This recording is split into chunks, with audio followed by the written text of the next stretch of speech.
Bible is full of interesting individuals and profound personas that we can learn some valuable lessons concerning their personality and characteristic traits. And today in this leadership lesson, or should I say this kingdom leadership, I want to talk to you about Moses and share one specific characteristic trait or quality that he possessed as a kingdom leader, and that is in one word: patience.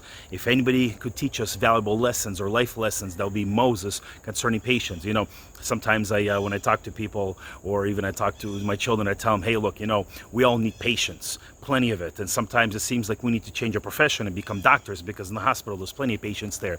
But anyway, no matter what, patience is not something you can just learn. You cannot go to a college, university and get a certificate. Hey, I got myself, I'm certified, I'm officially 100% person full of patience. It doesn't work like that.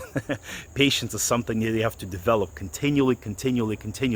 As soon as you think you've been able to already endure something, or someone, should I say, then comes another person into your life, another situation. You're ready to, choke that person, or turn the whole world upside down, because at that given moment you didn't express enough patience, which is a kingdom characteristic trait. So one of the things we can learn from Moses is him being in a position of leading, some theologians say more than 1 million, even some say about 2 million people out of Egypt, out of slavery. And here they are going to their promised land, something that God promised them, a land of flowing with milk and honey, with abundance, freedom from slavery. I mean, you should be rejoicing. But as we look through the life of the Israelites and the things that they were doing, disobeying God, always mumbling, grumbling, complaining for 40 years. Can you imagine that? For 40 years. Sometimes me as a parent, for four seconds, I'm like, I'm ready to choke my son. You know what I mean?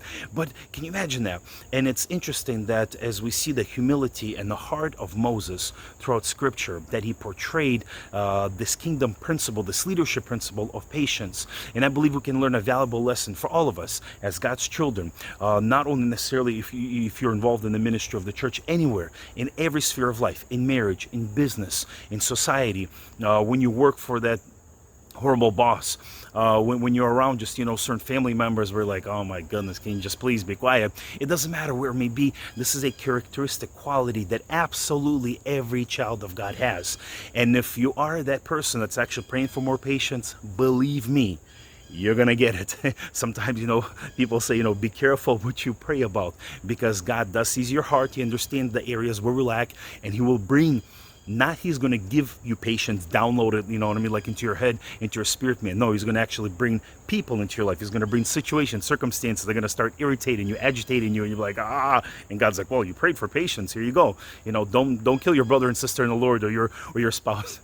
Have enough patience for them. So hopefully we can learn a valuable lesson, a leadership characteristic trait that Moses portrayed in his personal life throughout just 40 years. And if he was able to endure with God's grace and help, I'm sure you and I can do it likewise. All right, my friend, until next time.